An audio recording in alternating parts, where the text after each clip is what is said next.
армысыздар ма, құрметті достар, мен Жұлдыз Форд.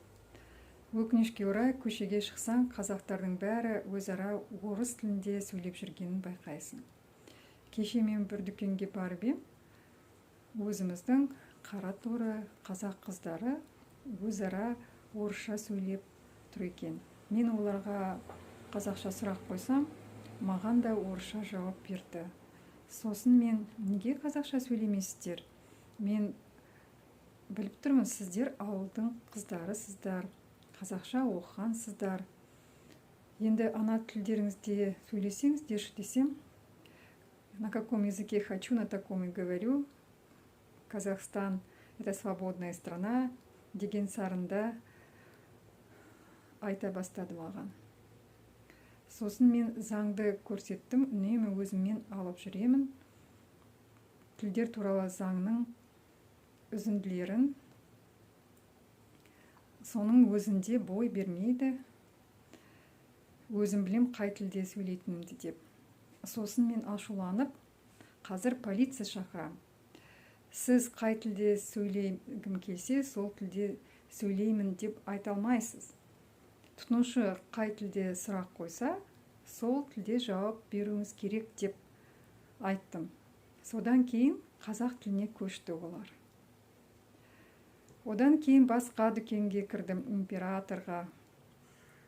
Ол жерде де администратор, қазақ кісі, бір 60-қа таяп қалған, орысша сөйлеп тұрмаған. Ол да мен орысша оқығанмын деп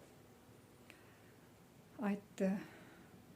Мен оған, сіз 2 жыл бұрын солай айтып едіңіз маған, әлі де сол себепті алға тартып тұрсыз. Сіз қашан үйренесіз ана тіліңізді деп айттым. Расында солай болған. Сосын шағым кітапшасына арыз жазып кеттім. Сосын басқа дүкенге кірдім, сол жердегі бутикке. Косметика сататын. Ол жерде де бір Әсел деген қазақ сатушы қазақ тілінде сөйлеуден бас тартты. Ол да мен орыс тілінде оқыдым деп. Сол бутиктің директорын шақырып, орыс кісі екен, оған заңды түсіндірдім. Айттым, тек қана қазақтар емес, орыстар да, сіз де қазақ тілінде ақпарат беріп, қызмет көрсетуіңіз керек. Өйткені тұтынушылардың құқығын қорғайтын заңның 24-ші бабының 1-ші тармағында ақпарат пен қызмет қазақ және орыс тілінде беріліп көрсетіледі деп жазылған дедім. Ол, иә, білеміз оны. Сосын айттым, сіз ана қызметкерлеріңізге айтыңыз, егер де олар қазақша сөйлеуден бас тартса, онда тұтынушылар видео жасауға олардың құқығы бар деп. Оны да білеміз деді. Неге олай айтып жатыр? Өйткені былтыр Диас Құзайыров келіп, осы император сауда үйінде видеороликтер жасаған. Әйтеуір у-шу болған. Одан кейін әкімшілік блогерлерді шақырып, оның ішінде мен де болдым. Сол жерде жарнамалар қазақша жазылды ма, жоқ па тексерген тұғым. Бірақ мен қазақ тілінде қызмет көрсетеме деп біраз сол жердегі сауда жасап тұрғандардан сұрасам, маған сол әкімшіліктің қызметкерлері олай жасауға болмайды деп айтты. Өйткені төбеден деді, яғни билік оларға рұқсат бермейді. Шын айтсақ, мысалы қазақ тілінде қызмет көрсетпесе, біз тек қана арыз жазаламыз мемлекеттік органдарға, ал іс жүзінде олар жазаланбайды. Өйткені